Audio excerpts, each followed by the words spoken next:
Good afternoon. I'm Claire Guo. I'm assistant professor in decision science from Mary School of Business.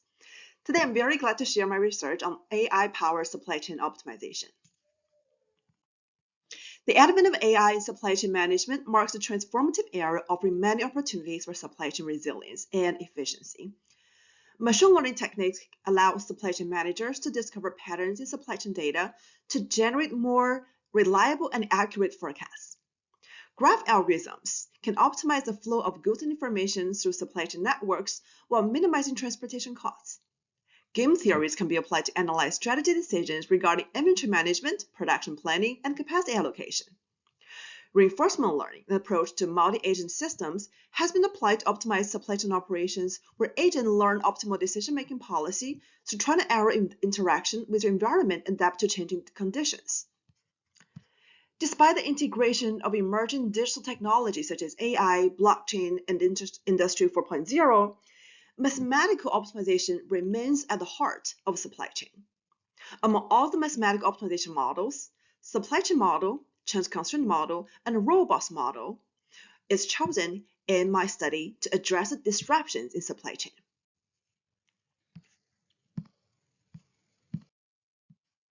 Disruptions in supply chain led to a variety of uncertain factors, including unpredictable demand, disrupted supply, impacted capacities, interrupted transportation, and increasing costs. But generating accurate scenarios of certain parameters is crucial for optimization of supply chains. Traditional forecasting methods, such as time series model, often struggle to capture the complexity of supply chain disruptions.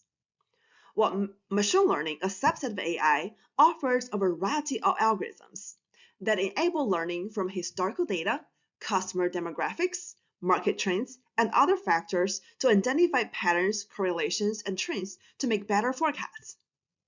In this study, we use decision trees to generate possible scenarios of demand and capacity of suppliers, manufacturers, warehouses, and transportation. Our first test case considers 4 different levels of disruptions. The ideal scenario is no disruption. The second one is only disrupted paths from one supplier. The third is both disrupted paths from supplier as well as decreased production capacity in the first manufacturer.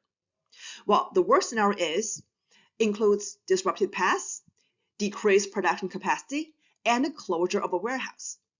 So now let's take a look at optimal flow decisions and disruptions under the worst case scenario, which is under scenario number 4. The first one is a decision from the deterministic model, which does not account for any disruptions. It is solely based on the optimistic scenario. As a result, the entire supply chain network becomes reliant on one single path between one supplier and one manufacturer. In the worst scenario, when the critical link fails, the entire supply chain breaks down, leaving all customers unsatisfied. The second one, the risk-seeking change constraint model, prioritizes the most optimistic scenarios, which include scenario 1 and scenario 2. So it relies on the second supplier to supply all the materials because the path from the supplier is disrupted in scenario 2. However, when the worst scenario occurs, the manufacturer lost half of this production capacity, resulting in unsatisfied demand for half of its customers. The third one comes from the risk-neutral stochastic model, optimize the supply chain network's average performance across all scenarios. However, in the worst scenario, when one warehouse is closed, the decision from the stochastic model prevents customer number 3, number 4, and number 5, which rely on the closed warehouse from receiving the required demands. Well, unlike the other models, the risk-averse model focuses on optimizing the performance for the worst-case scenario, which is scenario number 4. It accounts for all disruptions. So this risk-averse model is the only one that chooses to open the warehouse number 4 despite its high opening costs. As a result, this model ensures that all customers are satisfied. But the consequence is that the risk-averse model also gives us most expensive total cost in the last model. Now let's take a look at the second test case, which considers a supply chain network with 4 different levels of customer demand.